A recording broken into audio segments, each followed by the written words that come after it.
Welcome back to Center Stage. We're talking with Bill O'Reilly of Fox News Channel's The O'Reilly Factor. You were born in New York City, Fort Lee, then Levittown. Tell me what Levittown was like when you were growing up. Well, this is a fascinating thing, and I wouldn't be sitting here with you today if I didn't have the Levittown background.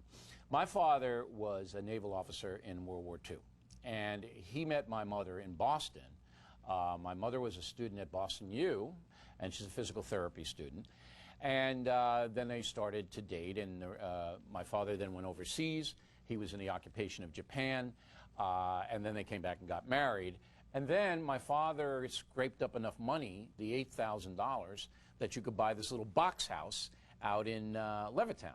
Now, Levittown, if you haven't been there, is this huge, huge tract of houses, all identical. 17,447 of them, I think. Yes, yeah. Very good. Kay, listen, no wonder, man. That's how many hits Orlando Cepeda had and how many homes there were in Levittown. Anyway, it was so big they had to divide Levittown into 4 sections for post office. And my post office was Westbury, which I got attacked by Al Franken for. Oh, Riley, he wasn't living in Levittown. And my mother goes, my mother still lives there. We're not? We've been here 50 years. Where are we living? You know, that little twerp Franken. But anyway, it was huge, and there were kids everywhere. Billy Joel was in my neighborhood. He was in the Hicksville section, same age as me, and he was a hood. He used to slick it back like this, and we knew him because his guys would smoke and this and that, and we were more jocks. Now, you love sports. Yep. What were you good at? That saved me. I was okay at everything. I played baseball from 7 until 23. From 7 years old to 23 years old, You were I played pitcher. baseball. I was a pitcher. I played high school ice hockey. I was a goalie, Cesar Maniago. That was my idol. He was a big guy. I played college football. I was a quarterback, punter, and place kicker, and I played CYO basketball. But I love sports. I was always very competitive, and it really did save me because the guys in my neighborhood went one or two ways. They went sports or they went to jail. And I'm not kidding. Because what happened was the New York City sensibility from Brooklyn and the Bronx primarily came into Levittown. So it was rough. You know, you going out, you had to be able to fight.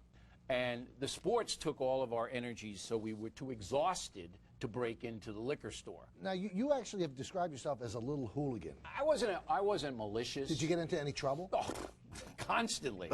I was in the dumb row every year, you know, and I liked the dumb row. Could understand the other people in the dumb row much easier than the rest of the kids.